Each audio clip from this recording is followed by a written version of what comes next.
Thank you for the introduction. Thank you, Michael Yo, President of KSI, and all colleagues at KSI, Silver Lake, and everyone who is dialing in today. Good morning. It's a very bright and happy morning, and we've got a lot to unpack with this topic. And Zaim has nicely done bits of my job already by introducing our esteemed panel. How we're going to sort of run this session is that everyone will have an 8-minute kind of opening to address the topic. And I'd like to encourage, for the attendees out there to post your questions in the Q&A box so we can have a look at that and sort of, extract that as we go along. And then after the 8 minutes of all our esteemed panels intervention, we'll open for Q&A. And I have also quite a number of questions for our gentlemen this morning. So we're going to anchor a lot of the discussion on the MyDIGITAL Blueprint. It's a very comprehensive document. It sort of points the way on where we're going to go with, our plans and our strategy, and where we want to see a lot of the development that's coming through. I'm sorry, I think I'm frozen on the screen because the internet is challenging me a little bit. I hope you can hear me well, and let's get started. So if you look at the MyDIGITAL Economy, the blueprint, or rather the MyDIGITAL Blueprint, there are a number of thrusts there. And the fourth is, of course, on talent, and something that we are all very passionate about because, when we talk about any economic growth, the talent is the one that's going to power it. You can have the best of blueprints, you can have the best of plans and infrastructure, but if we don't have the right talent, we don't have the right expertise, competencies to drive it, then unfortunately we're going to lose the game. So, the feature on talent and the chapter on talent in the blueprint, I would encourage you to read it. And that's front and center of every businesses and every government or national policies, because our competitive advantage lies in the breadth and the depth and the competency of our people. So without much delay, I would like to actually start with Fabian Bigar, CEO of the Strategic Change Management Office, and for you to give your 8 minutes, Fabian, and unpack the blueprint for us, particularly on the topic of talent. Thank you, Fabian. You have the mic. Thank you, Shri. Okay. First of all, of course, I'll speak about the organization that I'm in, Strategic Change Management Office. I guess some of you may wonder what it is, and know that. First and foremost, of course, in driving this MyDIGITAL initiative, or particularly the blueprint, all the what do you call it, initiatives under the blueprint, it's actually I would say supervised by the council, the Malaysia Digital Economy and 4IR Council, that is chaired by Prime Minister. That's on top, and we are the secretariat to that council. That's number one. Number two, we of course we operate as a delivery unit. We monitor and evaluate the implementation and keep track of the progress of implementation of all the initiatives under the blueprint, spelled out in the blueprint, as well as the 4IR policy that was launched not too long ago. Okay, under the blueprint, of course, there are 6 trusts, as mentioned by Shireen just now. Number one, of course, to ensure the public sector is on par and drive the transformation, the digital transformation of public sector. Number two, to boost the economic competitiveness through digitalization. Number three, it talks about infrastructure, to build enabling infrastructure.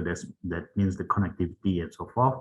Number four, that's close to the topic today. That's the agile and competent digital talent, fit for future talent. Number five, to create an inclusive digital society, ensuring there's no one left behind. to narrow the gap of the digital divide, and finally to build trusted and secure ethical digital environment. It talks about security of transactions and so forth. So these are the 6 trusts, and under it there are 22 strategies. I won't spell them all them out; it will be a mouthful. And then under that 22 strategies, you have 48 national initiatives, primarily undertaken by government agencies, as well as 28 sectoral initiatives. That's mostly driven by the private sector as well.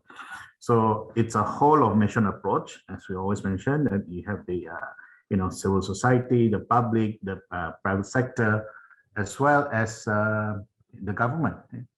So this, in a nutshell, that's a blueprint. Under trust number 4 on digital talent, you have 3 strategies and 13 initiatives. But that is not all, because under some of the other trusts, you have talent-related initiatives as well, which I will mention a bit later. So when we talk about growth and opportunities, in the digital transformation, of course, it provides. I won't say much. Everybody knows that it's common wisdom. Enormous opportunities for growth. Now we are not limited by traditional boundaries, or physical boundaries or borders. Hence, of course, improve market access. You can trade anywhere in the world easily. You can be employed without having to be uprooted, to another geographical location. Access to knowledge. You can get access to knowledge and information easily. That spurs, of course, innovation, and the whole economy operates on a different plane. The question is, how do we make sure we benefit from all of this? How do we make sure we are ahead of the game? And on another note, we're talking about making sure that nobody is left behind. We Malaysians, we are very entrepreneurial. Hence, apart from big businesses, there's a lot of push or initiatives undertaken to support the micro and small medium enterprise segment to truly benefit from this openness. So I'm from the government. Usually when we talk about, what do we have to do first, naturally, I feel that the first thing we have to do is to take stock. Everything you do, you have to take stock. And so we have to take stock and review rules and regulations and acts and so forth that are no longer helpful or relevant in the new economy. And the challenge is we have to do it fast. Nobody's going to wait for us. There are efforts underway on this. I'm not saying that we are doing the thing. There are efforts underway on this. And under the council, there's actually a working group that looks at this, comprising both of public, private sector. They have identified some areas where we need to do some tweaking. Then are there other things that that defines our readiness? Things like connectivity, and I know the folks at MCMC are working very hard to ensure that we are fully connected. And of course, talent is another thing. This is something that we will look very much into today. And finally, of course, another priority that I feel is digital government, the readiness of the public sector, to cover all of this. And there's also a question posed to me about where do we think we are, and what's our trajectory. I always believe in order to improve a situation, we must be able to measure ourselves. For example, I want to lose weight, right? You need to be able to get a weighing scale and make record of it every now and then, if not every day, because you need to keep track. So that's what we are here for, to keep track of things. So in the same vein, we must measure and benchmark ourselves against other economies. Actually, looking at the IMD World Digital Competitiveness Report ranking, in 2020, we are at number 26 out of not many economies, 64. But that's down 5 positions from 2015. We were number 21. But this doesn't mean that we are slacking or we are sliding backwards. It just simply means the other economies are catching up faster than us. It does, so they're catching up faster. For example, the UAE, it went from measuring the same time frame, it went from number 22 to number 14. China from number 33 to number 16. Ireland from 25 to number 20. So as a nation, we need to set an ambition. An ambition to be maybe the top 10 in the next 5 years. Then we can focus all our energy to make sure that we achieve this. So hence, this is a very important subject. One of it, of course, talent. So how do we improve, our position in terms of this? And I would say we are not actually quite bad at all. We are quite a digitally literate society. Mobile and smartphone penetration is more than 100%.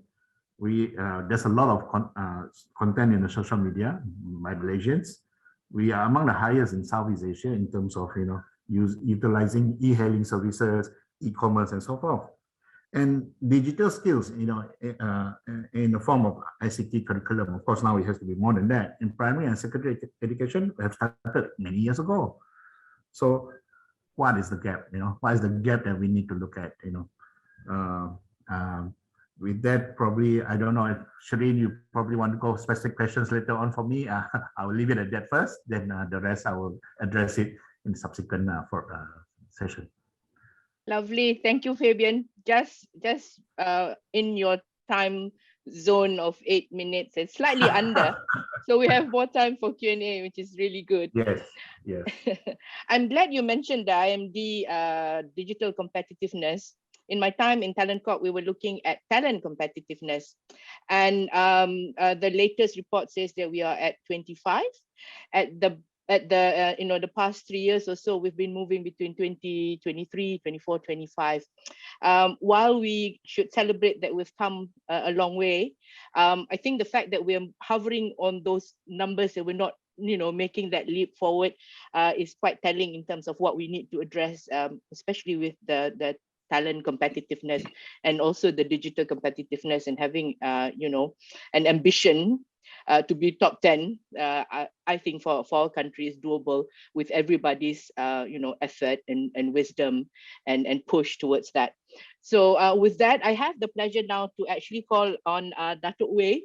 Datuk Wei, as you know, is the Senior Executive Director of KSI.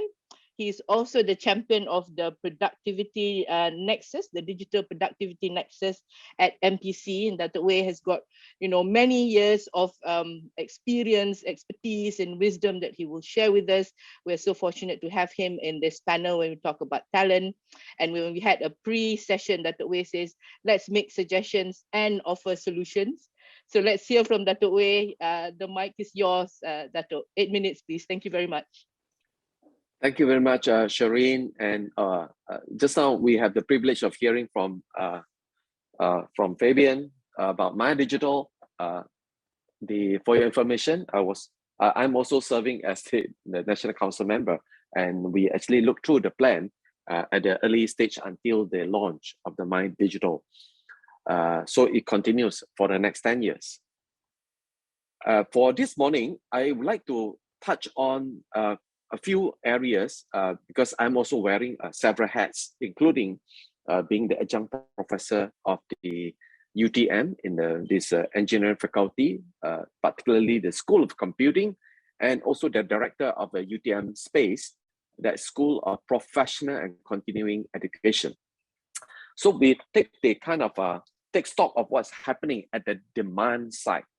MyDIGITAL has forecasted that since it is a whole nation approach, we're going to need 500,000 of the digital talents within the next 5 years to serve across the whole country, all the industries, public and private sectors. Well, that's well and good that we have the demand number. And Singapore, before the pandemic, has actually developed this skills future as a result of them researching and forecasting the need of the industry. And the higher level skills, digital talent, they forecasted to require about 60,000 by 2023. That was before pandemic. And I wouldn't be surprised they need 100,000 by now. That would also explain that Singapore has been coming to Malaysia happily as a hunting ground to scout the talents and then bring them over to Singapore, because they are acutely aware that the talent is the only resource to generate the economy in Singapore. All right. Now, let's look at the supply side. Singapore has also seen that in a year, their institution could only produce about 6,000 of those so-called digital graduates. In the case of Malaysia, we may have just a bit more. And, we are very much academic oriented as well. Now, you look at the 500,000 that we would need within the next 5 years. Does it mean that we can produce about 100,000 a year?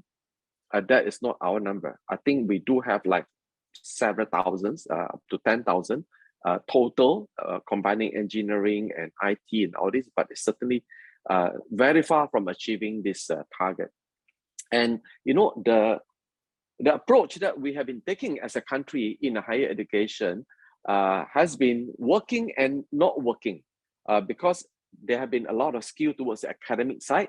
And in the German system, that seems to suggest it is actually more geared towards producing R&D engineer, people who can really design products, analyze, and do all kind of the detail and theoretical work in order to produce a certain technology. So that's R&D side. And of course, academia is also the pathway. However, if we borrow the German system, they also see the second and third category of engineers to be equally important. That is to develop applied engineer who can use the technology and solve problems, create solution. And the third category is going to be the one that is typically called the support engineer or production engineer that maintain, that will then provide that overall support on an ongoing basis. So the supply side, we must actually recognize that we are acutely in shortage in order to propel the country towards the digitally enabled country. So then for the digital enabled organization, then we have to look at typically the three pillars in the digital transformation. The first pillar tend to be more on the revenue generation part of it. So it is relating to the digital business, applying the new design thinking, the model, the digital model, and digital business development, business analytic, and so forth. So this will be all the revenue and customer service part of it. And the second area will be actually the ability to craft new process, craft new services, craft new products that will be usually done by people who are able to do software development, so software engineering. So this first pillar, digital business, second pillar, software engineering, and the third pillar is actually the digital system that provide ongoing the configuration, the system management, cybersecurity support, and all this. So I think in our higher education and also the transformation of workforce, we will look at this. We will need to look at these three pillars that will be very much needed, and how do we supply talents in this area. And to do this, I think we do have to infuse this area of the digital content and the skills development from schools to universities. And the current workforce, there is a need to do a very rigorous upskill and reskilling. And we talk about not just about piecemeal, not quick fix, but there is a need to give that period of time that people really dwell and continue to sharpen the new skills in the digital competencies. I think by now we also recognize that Malaysia is not seen and not necessarily positioned to be a technology developer. However, we can be a good technology user in order to support all the various industries we are in. And last couple of points to touch on the unemployed graduates. If we have like hundreds of thousands of unemployed graduates, we must find a way to repurpose their career pathway. And it is, I think it is possible. If you look at the graduates those days, the early days, they actually go through 1 year diploma in education and then become teacher. And that repurposing a career pathway will require about 1 year. So I think, there are master classes that is actually made available for the unemployed graduates, 9 months to 12 months. It is similar to the teachers path. In this case, graduates of the various disciplines could undertake that masterclass and therefore become productive to serve those positions that are very much required. I think lastly, if we project 10 years down the road by 2030, I believe we will have 50% of our workforce consisting of the digital natives. So by then we'll be a lot more ready. But in the meantime, we need to take our so-called vaccine approach, quickly upskill, quickly reskill. We need to put a lot of fund behind that. The leadership of the various organizations need to rigorously put through the kind of transformation, upskilling and reskilling program. And I think with that, we could be much better ready to become the digitally the enabled and advanced nation by 2030. Thank you. Back to you, Shireen. Thank you, Dr. Uwe. Interesting that you mentioned the Singapore case study, because in the data in 2017, just a factual information I'd like to insert, there are 1.3 million Malaysians working in Singapore. 300,000 of them are professionals and highly skilled Malaysians. So we need to reverse that trend and look at a more holistic strategy to get our Malaysians to to be enabled in this digital economy that we are growing, and we have to grow fast. Even Vietnam is already catching up, and in some cases they are exceeding us in developing digitally savvy talent. Okay, so lovely. We're all on time, so that's good. May I also now, if I can, invite Isaac Tan, who is the CEO of Green Packet Academy. What I'd like to do is hear from the demand side. So both Dr. Uwe and Isaac will kind of Dr. Uwe has covered that, and Isaac will sort of expand on that. And then of course Anthony comes because he looks at the supply and more the strategic placement of our talent. Dr. Uwe, you also mentioned in your opening about digital leadership. And that's the kind of investment that we need at the leadership to really look at the strategic imperatives and really then put good funds behind initiatives that has outcomes that will yield the kind of results that we're all waiting for as as industry players and as Malaysians. So thank you for that point. As well as you were talking about the supply, we need 500 in 10 years. It's 500,000, sorry, and how we can quicken that and accelerate that and produce at least a good number every year. Okay, I think Isaac may have a bit of a technology sort of constraint. Let me just see what the tech member was. Okay, Isaac is having a bit of technology glitch. Then let me switch to Anthony. Anthony is the MD of Korn Ferry Malaysia, someone I've known for a while already, and really looking at this space on how we mobilize talent, how we look at high-skilled workforce. Anthony, if you're ready, can I please invite you to address the audience? Thank you, Anthony. Good morning, Shireen. Good morning.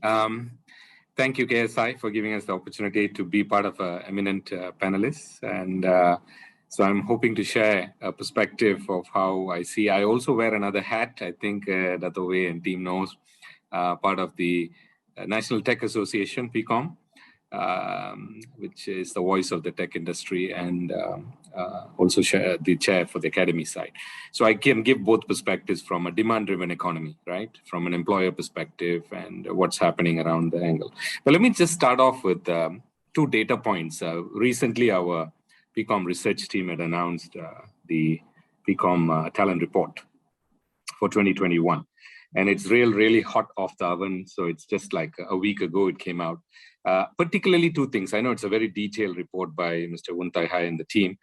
So I'll just highlight something that can help you give a perspective. So 2 things. One is when the report benchmarked across 11 economies, and of course, across ASEAN and other markets, Malaysia is ranked 7th in terms of comparable salary averages all right? And it's interesting to note that Thailand has surpassed Malaysia in the last year or so.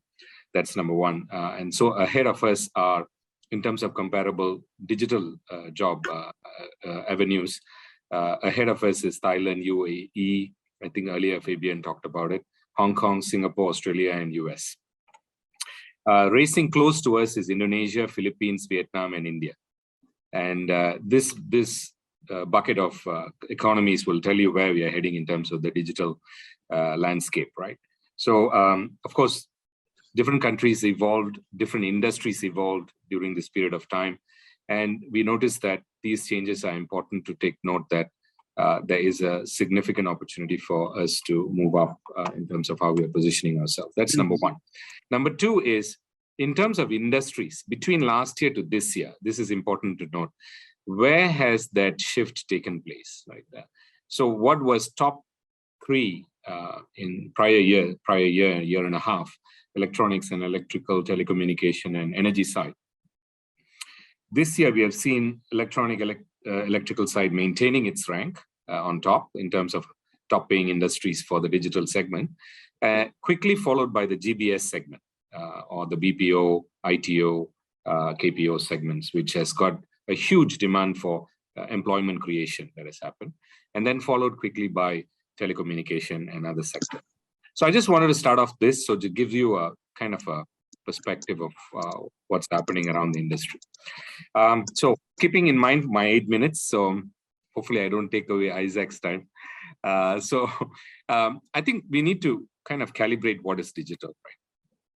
So for the workforce, I think we're looking at different ways of working, the need of people working differently, the different work that needs to be done. I think digital's kind of positioned as an intersection in these three areas. So it warrants us to look at reimagining the talent for higher impact. And Malaysia was 15 years ago, I think, 10 to 15 years ago, was known as the Asian tiger for digital, right? So it's now time to probably wake up the tiger and look at what are the opportunities that we have with the current goals that can help us drive. Global aspect, regional aspect, and local aspect, right? So we do have the evolution of the digital segment, intense growth, margin expectations from companies, and also a significant demographic preferences for organizations that's happening. So that means it warrants capabilities that needs to drive that. So there's a heightened importance for what we call as growth mindset. We are also looking at the digital talent inventory, and also enabling all the workforces. I'm referring to diversity. I think we are still ranked low in terms of women in workforce. Women in tech, women in workforce still on a lower end, which means that there is a significant opportunity to balance this as part of the journey. And looking at agility. I call it the learning culture and agility. This cannot be owned by somebody else. It has to be owned by the individual. And then, of course, supported by this ecosystem, be it employer, be it a university, be it the social and environment. So the next aspect of what I wanted to talk to you about is supply chain, supply and demand. Sharina had asked me about this. So and it's important to look at a demand-driven economy that can help us build the right supply.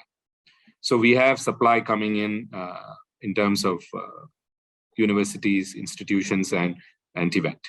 So they are the entering workforce, I call them.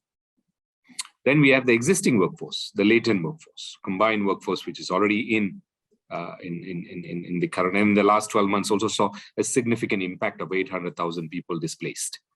And then you have the early group, which is probably entering school and then looking at these aspects. So our idea is to look at creating an awareness, early digital smart workforce coming in. Second group is looking at whether there is a bridging requirement to help with the existing workforce, which is going to graduate this year and, of course, currently in graduation mode. And the third one is about upskilling and reskilling the existing and latent workforce. We need to keep in mind that we have to look at it holistically rather than silos. We have to displace all the silos, look at unifying all of them, and looking at one perspective of a Venn diagram, right? How do we create that intersection and work towards that? So that's the kind of a perspective I wanted to share with you. And then, of course, the underlying factor throughout all of this is about the demand in the certain industries that has picked up, right? We see the digital segments that has accelerated in the last 12 months. What was originally planned to be done across a 3-year period or a 5-year period is now accelerated to a year and a half period. And there is an interesting symmetry around this. If you notice, business as usual talent, near-term catalyst talent, we call it, talent in the journey of making it happen. And of course, the future workforce, talent of tomorrow, what we can do for them today, right? And that what we can do for them today has come today, right? It has to come, and it's become inevitable that we need to make sure that we are looking at that predictable workforce that needs to come into the group, and how do we look at matching both the supply and demand? Otherwise, we'll have an overproduction of group of people who will not be required by the industry. And this means that industry and the production of talent through TVET or through other forms that come in. I think that the way gave a good perspective on the German learning approach that gives you a faster, accelerated approach to job, right? Which means you don't need to wait for a full 3-4 year period, but you can do it in a faster period, and then you become more employable very fast. So that's an aspect to consider, definitely. But I'm also looking at all of those existing and latent workforce. They are a great human capital. They should not reach the unbankable mode. We should be able to bank them effectively right now by investing in them to enable them to be bankable. At the same time, I'm not forgetting the enterprise. We are talking about employees. There's an enterprise mode where you have micro SMEs, SMEs, startups, and everyone coming together. We also need to create entrepreneurs, equal amount, so that they can create more employability, enabling more workforce as well. So that's a balance there. I'm not saying from a philosophy aspect as well, but when you look at demand and supply, you need to ensure all of these aspects of demand supply chain is integrated effectively with the digital strategy. And MyDIGITAL talks about all of this. I think, if I'm not mistaken, Sharin, I think there is a mention of almost a few hundred times the word talent in the MyDIGITAL board. I think 500 times. So it tells you how important it is. Mr. Fabian is laughing, I know. So it's so important that it's emphasized so strongly, but now we need to execute MyDIGITAL. In order to execute MyDIGITAL, there has to be industry, demand-driven. There has to be a supply which can talk together. And also not forgetting the early workforce that's coming on board, and also not forgetting the latent workforce which is there, and how we can bridge this together. And I hope today's conversations can help us get to the solution to how this can happen as well. All right. Well, thank you. Back to you, Sharin. Thank you, Anthony. You're spot on with demand and supply. And a latent workforce is something that we have always been talking about, especially women in the workforce, because women contributes, far larger into the economy as well, but they're not quite visible. How do we unlock that and bring them into this digital economy, and women in tech and those kind of opportunities that we have that we've not been able to tap as well as we should. Thank you for that. We'll look back to you because there are some really good questions, a broad range of questions. So I don't know, the panelists will have a tough time trying to answer this. I have the easier job of posting the questions to you all. Let's see whether Isaac is ready and tech is working. Yes, hi Isaac. Please, the mic is yours. Thank you. Yeah, I'm speaking over the phone. Good morning, everyone. This morning's topic is about enabling skills and workforce development to drive Malaysia's digital transformation. To begin with, I think the development of the digital economy comes down to transforming the socio-economic realities of individuals, organizations, and communities. In the United Nations the Digital Economy Report this year, it reveals that there is an explosion of internet connectivity and data sharing, and that serve as the backbone to core technologies such as AI, blockchain, cloud, and 5G. These core technology change processes in organizations, but I think more importantly, it transforms life. For example, we know that last year there were more than 300 million people hooked on to Zoom on a daily basis.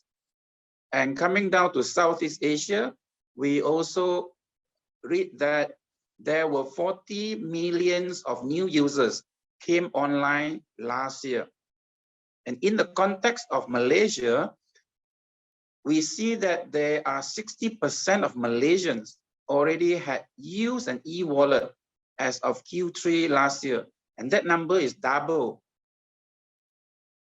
in Q3 compared to Q3 2019.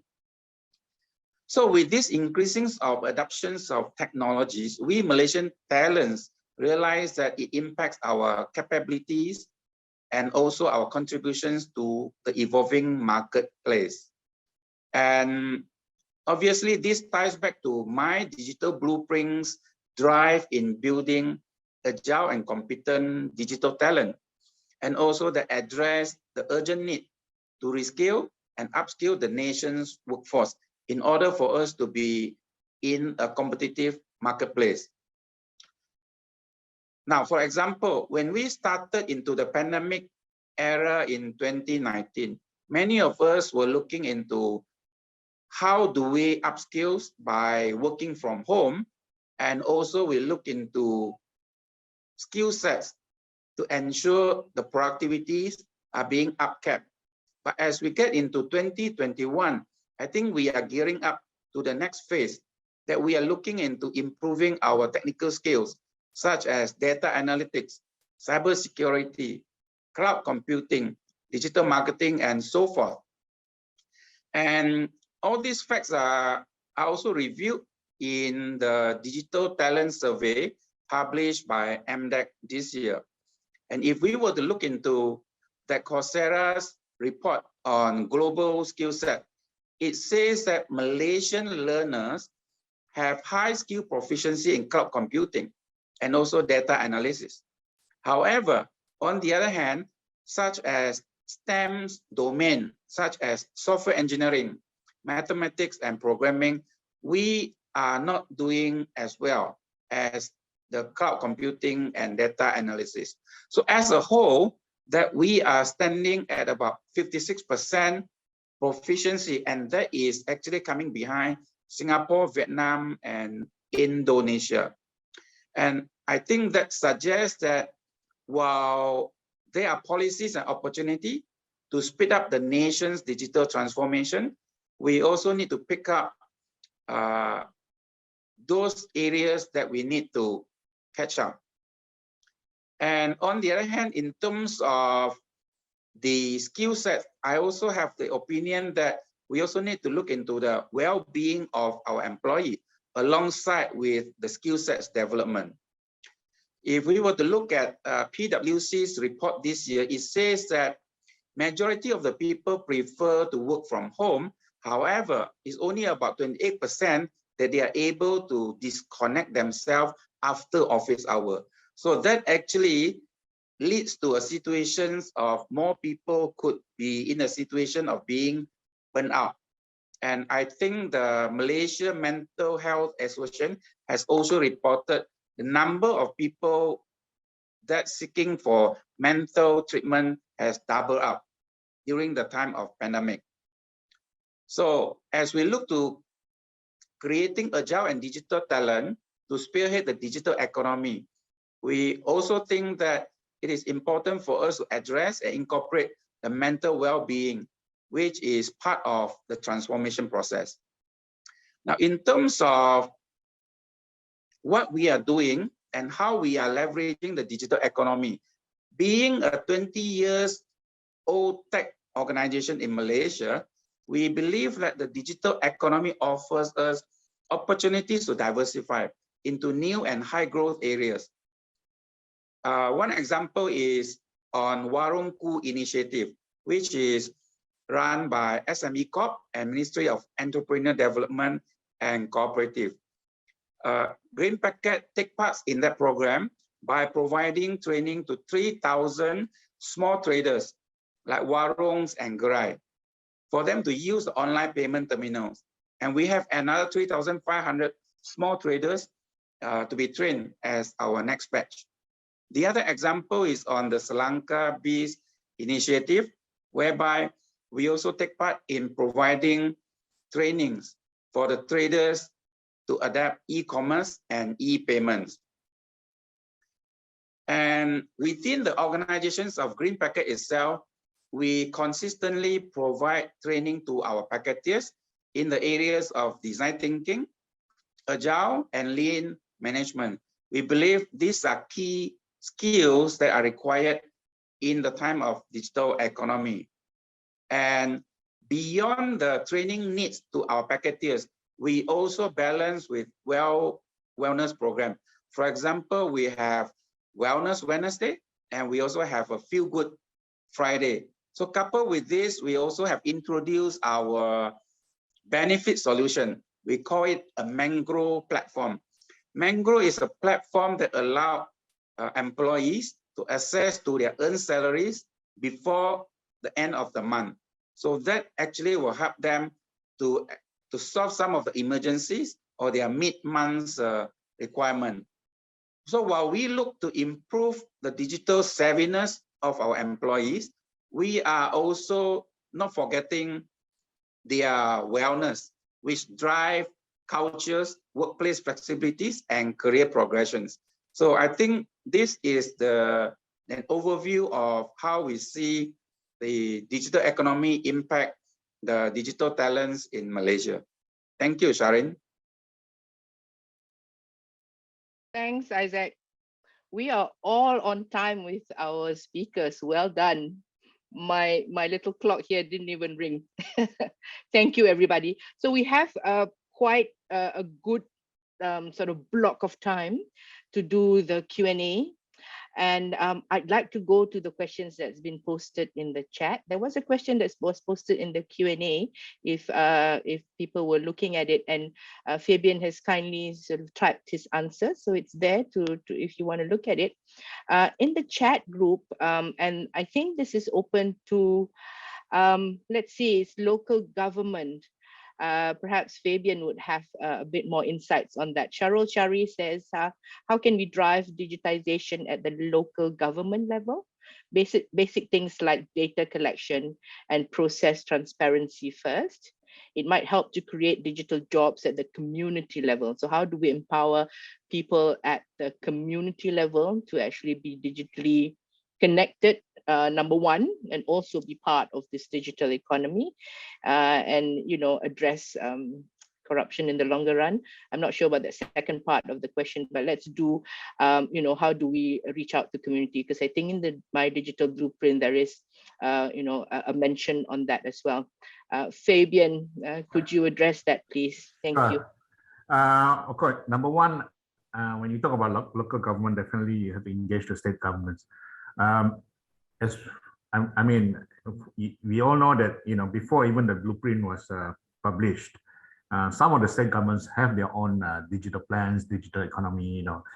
For example, Sarawak, Johor is coming out with one, and then Panelists has another one. So different states at that time, prior to the launching of this our national blueprint, they have their blueprints, and some of them do have what they call it digital government plans in place. In fact, I was quite impressed. Small state like Panelists, they even they have some digitalization efforts in the government.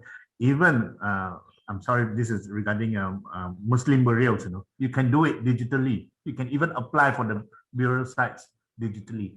So that's police. And of course, there are some other initiatives in various government, but they are not equal, because some states are quite far ahead, some states are a bit back on that, and some states look at digitalization more in the commercial sense. What we're trying to do now, we have got the cabinet has agreed, is to extend the national DE by our council to the state level. That means there will be another what do you call it, platform where the federal government works with the state government to more or less align all our efforts. It works both ways, towards the National Digital Economy Blueprint, as well as to learn the best practice from the states, because some of them are quite innovative, and we feel that there is a lot of learning. And of course, try to align this. And of course, as you know, one of the trust is digital government. We will, work with the states and see how they can go on this. And having said that, I'm also working with MPC. MPC here, the way. We are also coming up with a state digital readiness index, so that, like I said, I like to measure things. When you measure things, then you can actually make improvements. So as a start, yes, we are working on this. Some states, like I said, the local government, they are quite advanced.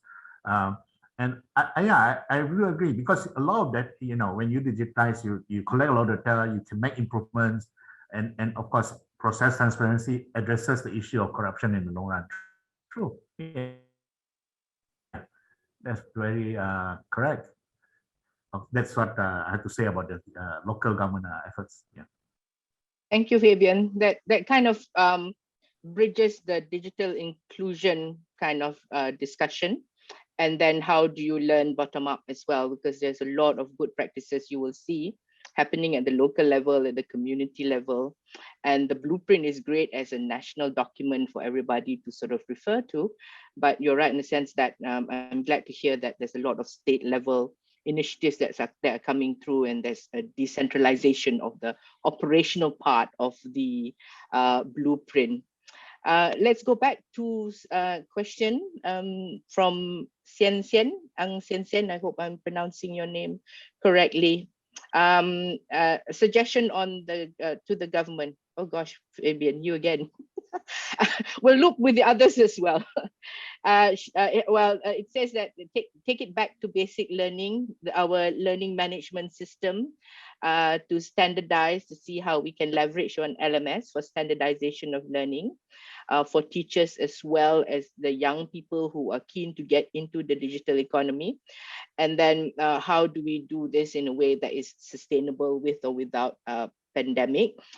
Fabian, you can answer that part of the question, and I'd like to open it to the rest of the panel as well, because education is a very central topic, and everybody has views and suggestions and recommendations on how we bring this together. Fabian, to start off, and then the rest. Sorry. Yeah. Okay, thank you. I missed some of the thing due to connectivity, but I understand the question is about education, right? Yeah. As you know, I think one of the gaps that we even actually mentioned in the blueprint when it comes to basic learning, I think yes, we have ICT curriculum, digital skills taught in schools, but I think the gap exists in terms of the thinking, the computational thinking kind of thing in schools. Are the children being taught coding at the early stage? Because if you look at other countries, I don't want to mention names, primary school students are already taught coding at a very basic age,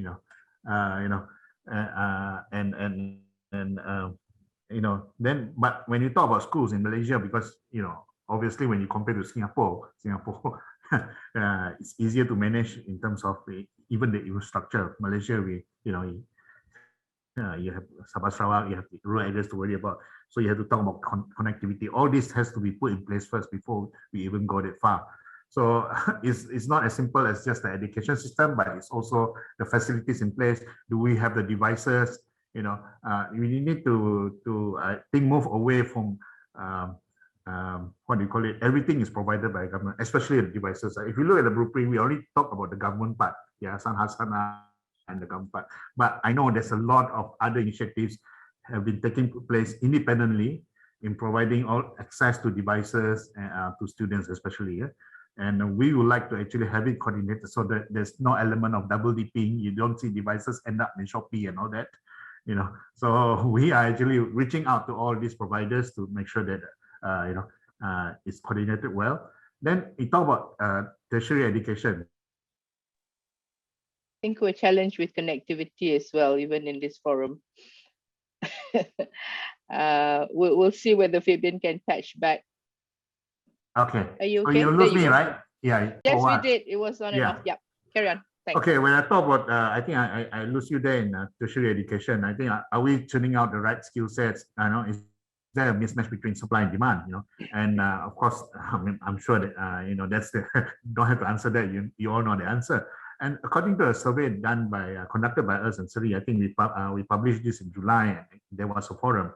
The top 3 barriers to adequate sufficient talent, according to respondents. Skill gaps in the local labor market, inability to attract specialized talent, and insufficient qualified candidate soft skills. So it's not just the digital skills, but the soft skills as well. So when it comes to talent need, only 4.8% of the respondents says they are fully met. Digital talent, very small number.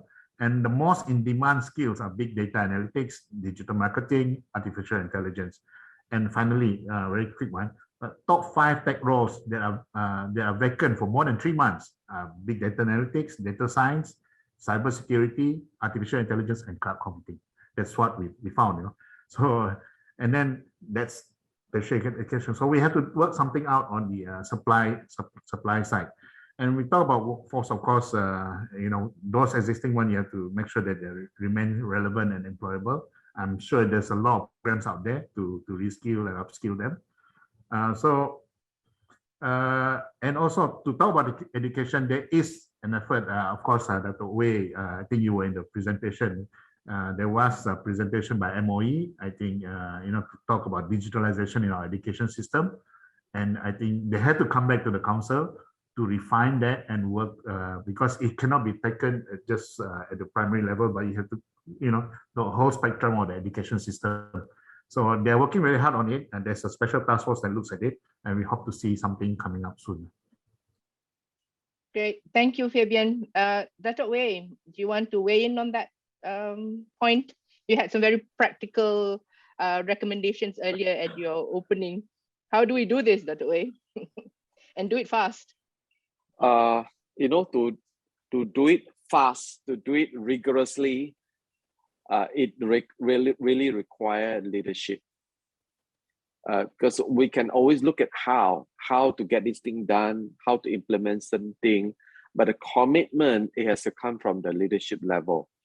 That's where we may experience, the need to connect the various leaders at the federal government, the various ministries, local government, state government, at the leadership level, to wear the hat as a digital leader. And they actually have to be given that orientation. Because like it or not, a lot of time when we say preparing the talent, it is left to HR department and training department. And then to go through all the digitalization, for example, digital transformation, that is IT department's job. It's not the management's job, it's not the CEO's job, it's not the pengarah and so on. So if at all there is a chance to really have a series of programs that is totally targeted at the leadership level, that will bring profound impact and that will trickle down, actually. The change management will take place. The culture development will take place, right? I hope that could be an additional point to consider. Thank you. Thank you. I'm going to jump into Anthony, but in a different question because we want to address all the questions. Also talking about the supply and demand in the Q&A box, Prof. Elja Solan, if I'm correct. We always talk about demand in digital talent, but what is the size of the demand? We don't want an oversupply resulting in unemployment, the whole dynamics of mismatched demand and supply. And it's not just unique to Malaysia. A lot of other countries are also grappling with this. Anthony, take it on. Thanks, Shireen. I think it's a valid question brought out in the open, and I think it's out there. It's like a white elephant, unanswered in many ways. I've always asked if there is a national data point on talent, right? We call it you are aware some of the countries are already having what they call it as a national skills index, all right? And I do know that some of the agencies are discussing about it right now. And I think there's an agency called ILMIA as well, so to track on this. And I think there has to be a common point of producing talent and also an employer demand for talent, right? Employer demand for talent is quite easily captured through the associations and industries. It's real time. They will be able to give you a data point in indicating what kind of demands are there. And for the digital segment, it not only addresses those who are already in IT or digital space, but also it is pervasive across all other industries, which means every organization out there in Malaysia, I think the last count I had was SME alone is 1.1 million, right? And leave alone the rest, MNCs and the rest of it, if you put together, each organization, if you add one digitally equipped talent, you're already fulfilling the talent gap in the country. All right, I'm going from a different perspective here. Huh? Maybe it's challenging. Huh? Why can't every company out there take one employee, one job seeker, one unemployed, and add them to their portfolio? Can I safely say 800,000 people who are displaced will get a job immediately, overnight? So this is a challenge across to everybody. Now, coming back to supply. I think supply, this is a tough and bold conversation we need to have. Technology used to outdate itself, I think, every 18 months. I think now it's 8 weeks, right? We are talking 2 months. The evolution is changing. I'll just give you one data point. I think there is, in the last year and a half, there are 73 AI companies which became unicorns in 12 months' time. So unicorn, you know what's the definition, right? $1 billion and above valuation for a small private startup company. Of course, we have one in Malaysia, by the way, I must tell you. So, and of course, we need more there. But supply comes in from a perspective of how universities or TVET, by the way, I think TVET is forgotten for some time. We need to bring it back to track because they can bring workforce faster, employable workforce faster into the track. So if we can look at this group of people, work with academia, work with industry associations directly. So rather than waiting for them to graduate, why don't we go to them and say, I will adopt you. I'm a big company, say Dato Way's company, for example. It's a very big company. He can say, I will adopt this group of people, this institution, and I will hire 10 people from you every year. So imagine if every company, of course, without doubt, today I think is CC Puan's birthday, green packet. Isaac, so he can adopt one and then we can take it. So I'm talking a little bit off tangent and not necessarily part of the traditional approach of waiting for people to graduate or waiting for those who are displaced to be covered. Can we adopt institutions, TVET and universities, and say, I'll take 10 people every year from you. I don't need to wait. And of course, I want the best, right? So that's normal tendency to look at, I want the best talent and I'll adopt and then I'll take it from them. But the idea is to start looking at an angle which is a bit more, and I think Fabian spoke about, don't depend on everything with the government, but now it's a participation in terms of support, in terms of leadership being created by the industry, and how do we marry it back with the organization? How do we bridge it back with the organization? So industry can take a lead because you have the upper hand for demand, but then you can work with academia closely, with the institution, and give inputs to them in terms of what type of talent you will need a year from now or 2 years from now. And then we can work with the industry associations who can bridge this together, right? Picom works with all the members very actively. I'm just giving a real life example where we get data points from companies and we give the data points to the universities. And we're able to bridge that information real-time basis. So if you have a national skills index, and if you have an industry demand index for talent, and if we can bring this together, with today's data technology, we have the opportunity to bring both this very fast together, right? And that is where I think that the way's leadership perspective comes into play. Every leader is a digital leader. And hopefully, if they take that commitment up and promise that they can give back to the country, the state, the district, we just break it down all the way down, and then work with the industry all the way up, the industry icons and leaders and see how we can bridge that back together. So it requires that kind of collaboration and will to make this happen, to bridge that gap. Back to you, Shari. Thank you. Thanks, Anthony. Well said and well put. Isaac, anything you would like to add on that in terms of how do we, put this puzzle together and take a leadership role?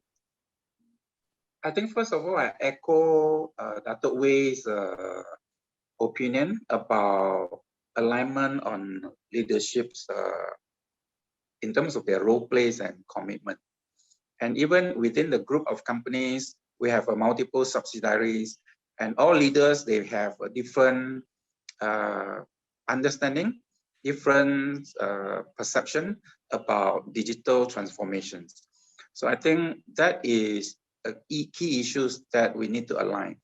And subsequent to that, we also need to have the catalyst. Beside the leaders, we would need to have the catalyst to bring the vision down to the ground that is executable. And on a day-to-day basis, we definitely need to groom the real soldiers that work on a day-to-day basis. So it is across the board, head to toes. Everyone need to go through the orientations so that we can work along the same directions. And to echo Anthony's challenge, yes, we did take 9, we didn't take 10 this year, and we still plan to take another 9 next year. That is for our graduates program. But we also take in the MySteps candidates, quite a number of them this year. We will continue to support that. But I think beside the young talents that come into the market, the one that is existing in the workforce today, they are the one that moving the performance bell curve.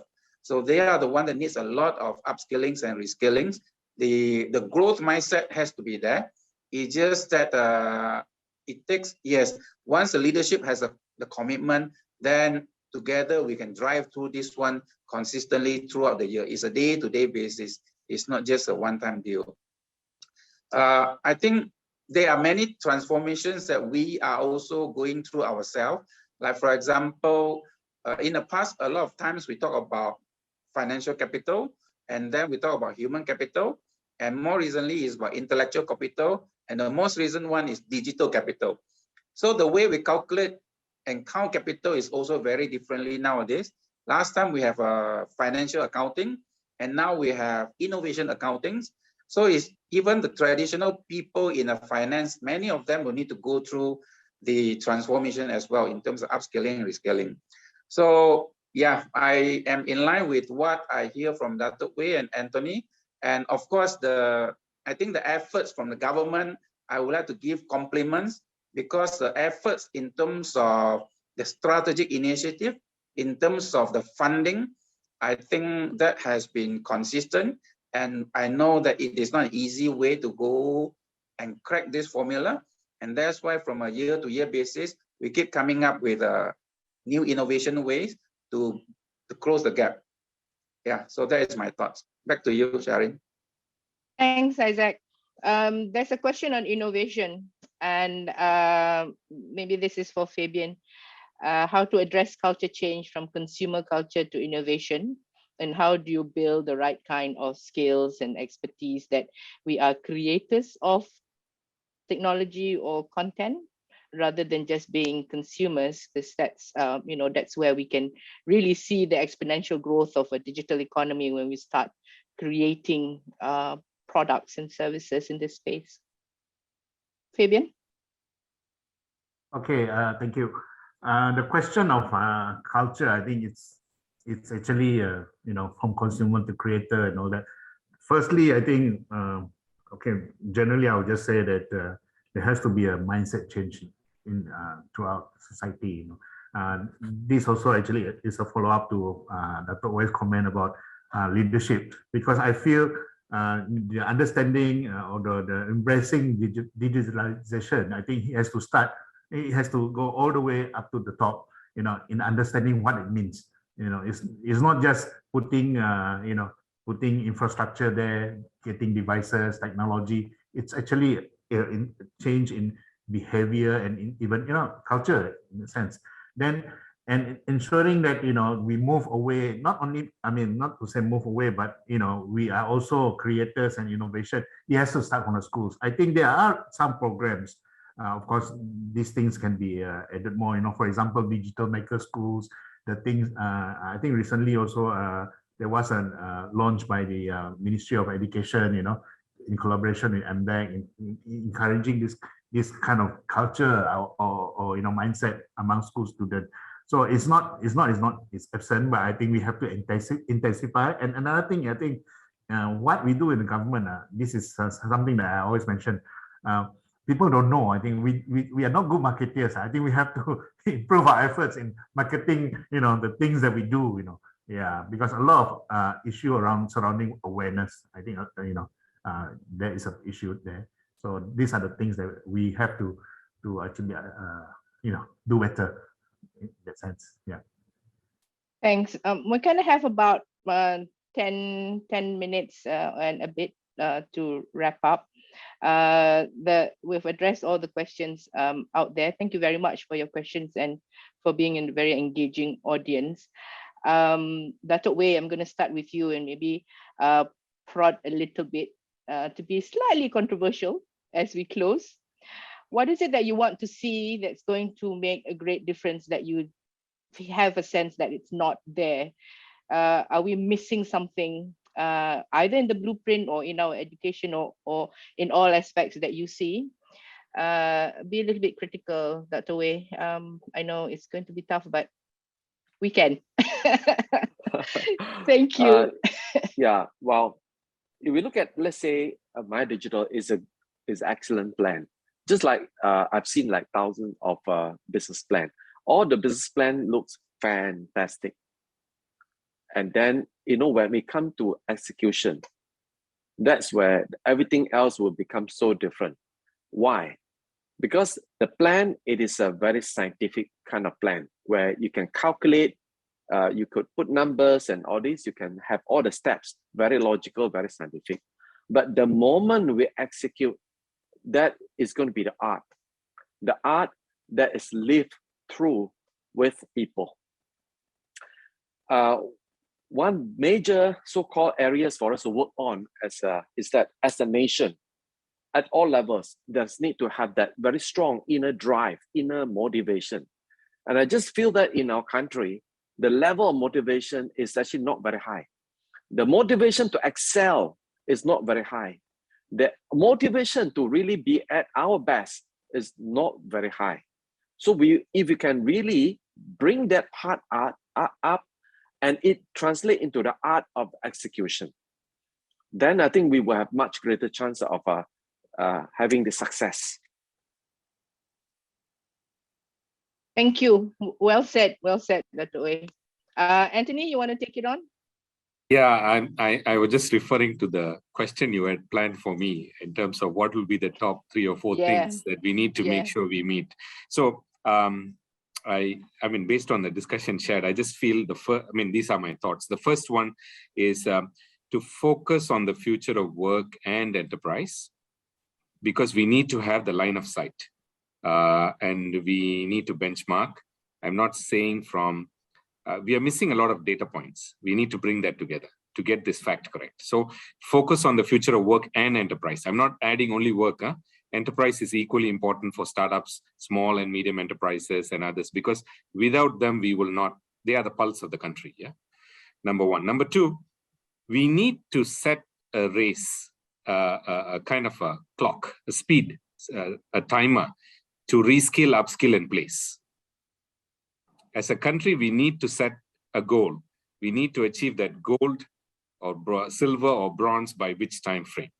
Yeah, and that means how fast can we reskill, upskill, and place people within 12 months, within every quarter, within every 30 days.